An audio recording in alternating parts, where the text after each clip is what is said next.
Hi, and welcome to the Kale Houser Leadership Secrets podcast. Today, I want to talk to you about getting caught totally off guard.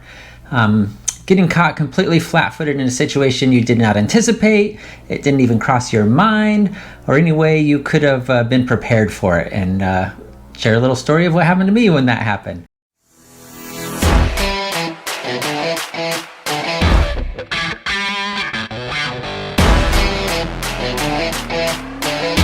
Welcome back. This is Kale Houser with the Kale Houser Leadership Secrets podcast. Thank you so much for joining me today.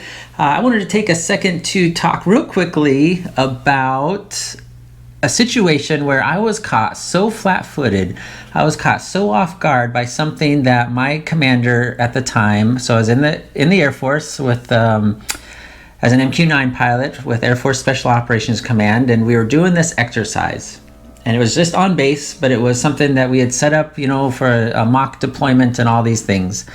And it was kind of a proof of concept of the procedures that we needed to do in order to, if we were to deploy this system, in some foreign country without all the support, and how, really work out the kinks, right? It was a dry run. No big deal. It happens all the time, especially in the military. And if you're not doing this in your business, especially if you're getting ready to launch a new product or roll out a new service, you should be doing a dry one, right? So it's the same reason why we role play these scenarios if we ever get on a call together.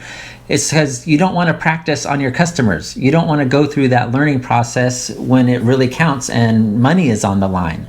Right? You want to practice on your employees or on each other dealing with these situations, so you could kind of think about and think through how you're going to respond to the more common scenarios that would come up, right? So anyway, we're doing this exercise. It was a full-scale kind of mock deployment exercise where we had set up tents, like we were actually going to deploy downrange and all this stuff.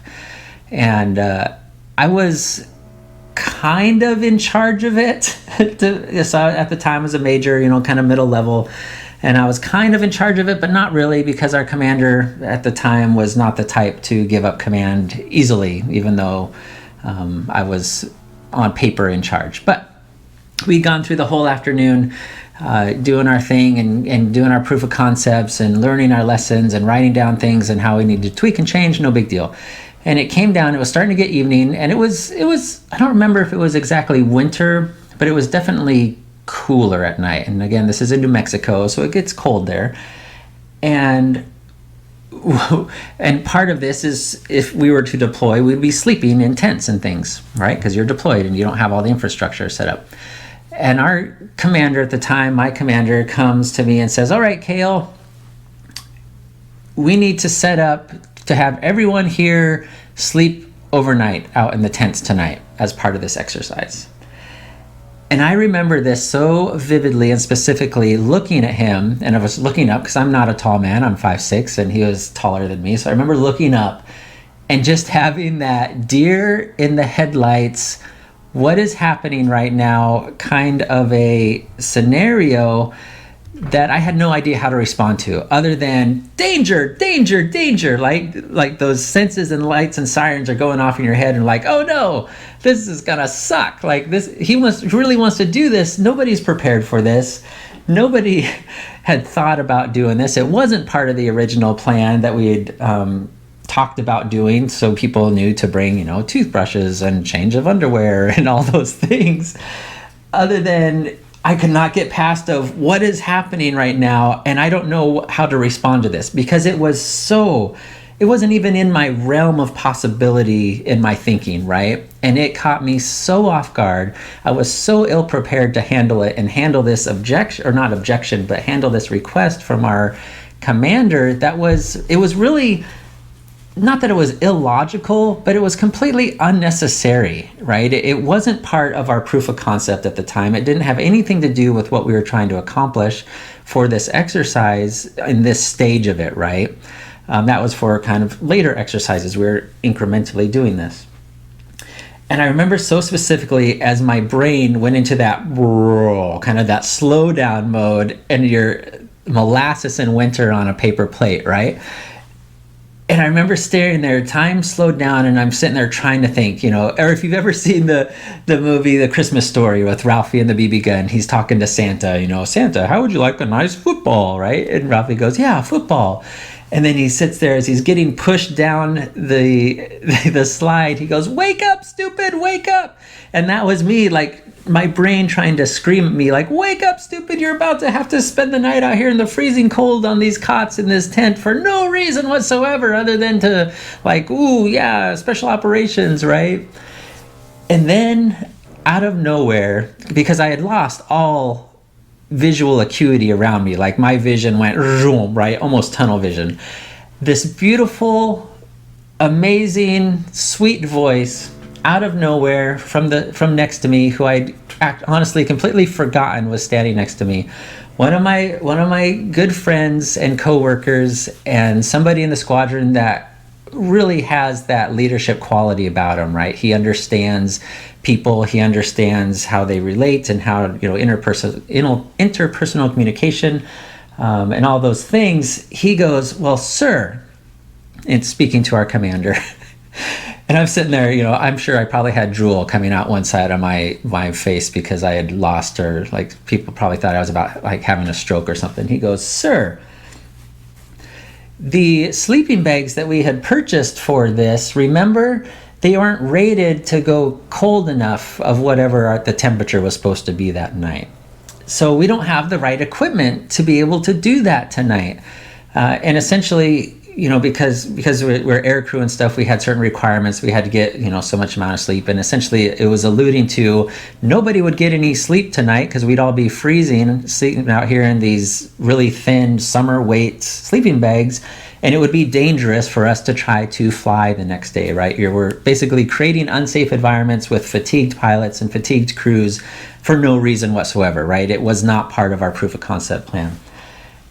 And it was one of those scenarios, as I'm hearing my friend and my coworker say that is like clicked, right? It's like, yeah, like that's it. That's the tact we need to go. It's a safety issue of why this is a dumb idea, of why this doesn't need to happen, beyond just the practical of this doesn't have anything to do with what we're trying to prove out here right now. To which our commander, to his credit, goes, oh, yes, I forgot about that we hadn't had a chance to, evaluate the sleeping bags that we had purchased for everybody, and that they were appropriately, capable of keeping everyone warm so they could sleep at night out here in the, freezing cold. And I remember looking to Joe, or my friend, and saying, or just thinking like, wow, this guy gets it. I went into total freeze up mode because I was unable to think on the fly and think past my own expectations. And he was able to see the scenario for what it was and come up with a solution that was within the bounds of the exercise, as in what our commander was asking us to do was outside of those bounds, and two, a valid reason of why this was a bad idea for X, Y, and Z.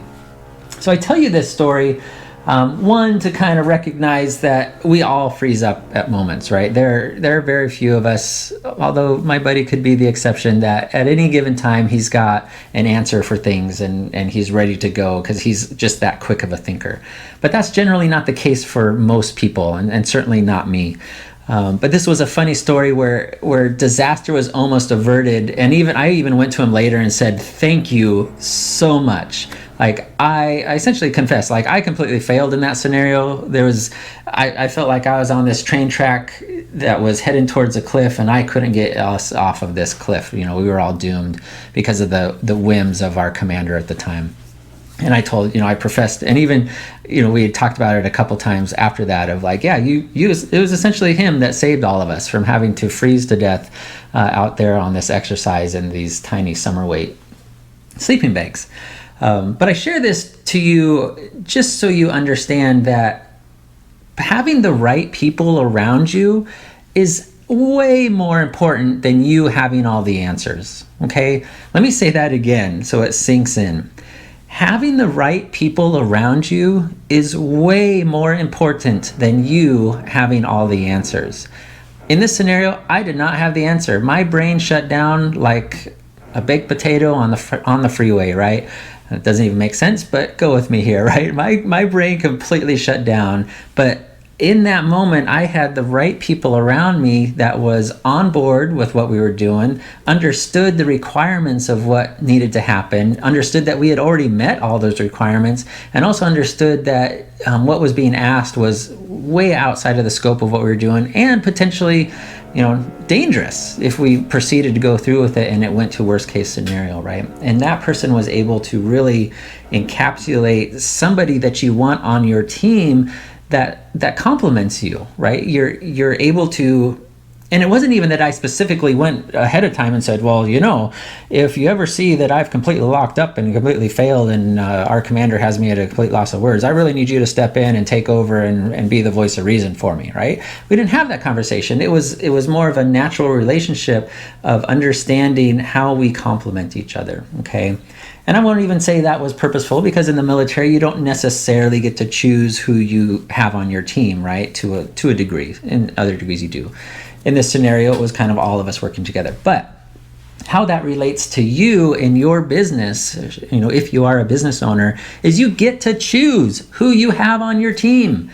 Now, initially, maybe not. Maybe you inherited that team. Maybe you bought a business and you have all those employees that were already there. Maybe you were promoted into that position, so you have those employees that were already part of the, maybe they were your bros just last week, and now you're their boss or supervisor, whatever the case may be.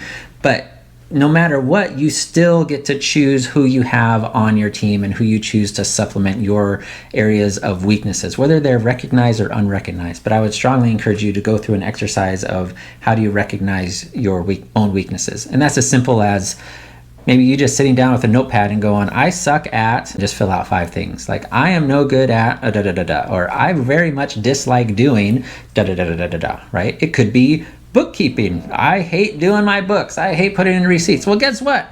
There are entire teams of people that's what they do, and some of them actually enjoy it. They really love doing that kind of stuff. So the point being, this was a moment, and it was a massive learning moment for me in my life of how to rely on other people and the importance of that when it comes to building an effective team, okay? Especially when adversity comes in from the outside, which was our case, right?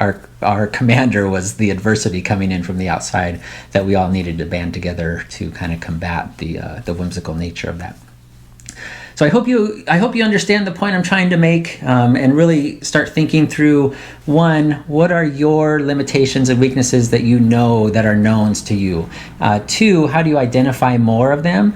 And 3, how do you get people on your team, 3, right, as I'm holding up my hands of 5, how do you get people on your team that augment those and supplement those and complement those things, okay? So I hope you got out of it, a little bit of a laugh at my complete failure, and a little bit of inspiration that there are people out there that will step up when you have those failures, and really take that to heart and figure out how to apply that to your scenario. I appreciate you being with me today. Thank you so much. I don't take the commitment of your time lightly, and I will try to honor that time as much as I can with giving you beneficial content every day. So have a fantastic afternoon, no matter where you're at in the world. I appreciate you, and I'll talk to you soon.